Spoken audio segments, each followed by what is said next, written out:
today we're going to learn how to make soy yogurt. Now I'm going to be using a non-dairy culture today. So the ingredients you'll need is a 1 litre of soy milk or 1 quart. You'll also need some non-dairy yogurt culture. You'll need some mini measuring spoons. You'll need 1 tablespoon of sugar.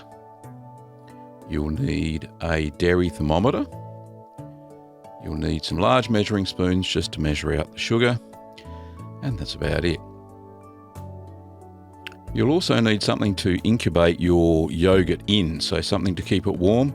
There's a couple of options. There's a thermos style, or there's a electric yogurt maker that you just saw up in the left-hand corner. So this is an Easy-O. It's a popular brand here in Australia and New Zealand. Now you need to fill it partly with boiling water. So I'll just put the kettle on. And I've got my pot ready. I've got my thermometer all ready to go.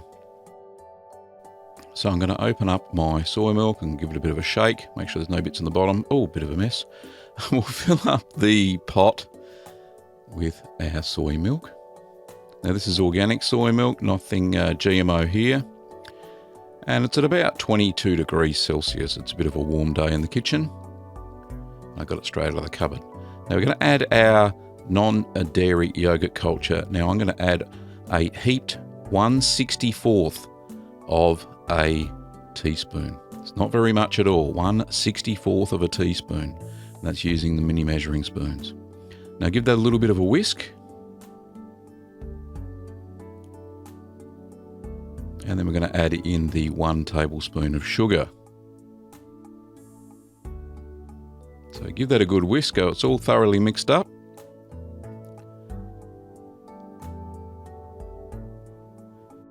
Do this before we start to heat the soy milk. So I'm just going to put the heater on now, and we're giving it a good stir. Make sure it heats evenly.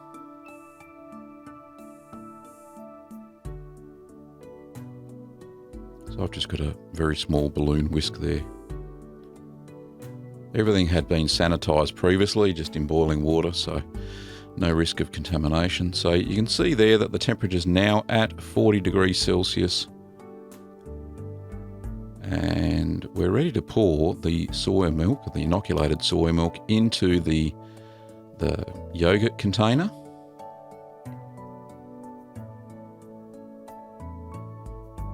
So don't fill it all the way up, because when you screw the lid on, the milk goes everywhere. So leave about 1 centimetre of headroom. Now before you screw the lid on, nearly got you, you've got to check the temperature. Just make sure that's still at 40 degrees Celsius. So the temperature range for this culture, it's a thermophilic culture. It needs to sit between 38 and 40 degrees Celsius. So I'll screw the lid on, and I'll hold the top down, and I'll give it a good shake. Now we've got to keep this warm through the breeding of the bacteria. Now how do we do that? We do that with our thermos. So this is an Easy-O brand thermos, and you can see it's nice and clean inside, and it's got a baffle, and it says this side up, so make sure it is this side up, and it just slips in there. And we're going to fill it with boiling water just to the top of the center ring. We're not going to let it pour into the baffle.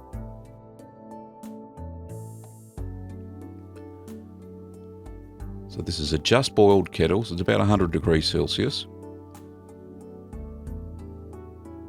There we go, right just to the top. So there's a little bit of spillage there, but that's not too much. What we don't want is the water to go up the sides of the container, because it will kill the bacteria, the yogurt culture.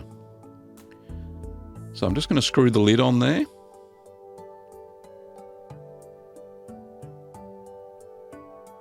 Now we set that aside at room temperature. Now that will stay at about 40 degrees Celsius. Now leave that for 12 hours. I'm going to leave it sitting like that for 12 hours until the morning. I've made it late in the evening, so this is what it looked like the next day. Beautiful, creamy soy yogurt. And it is a lovely consistency. Now here's one I made previously. I've got some lovely blueberries in there. And this is the thickness. It's nice It's not too thick, it's not chunky. I don't like my yogurt chunky. So you can see that it's lovely. It drips off the spoon. There it is, lovely.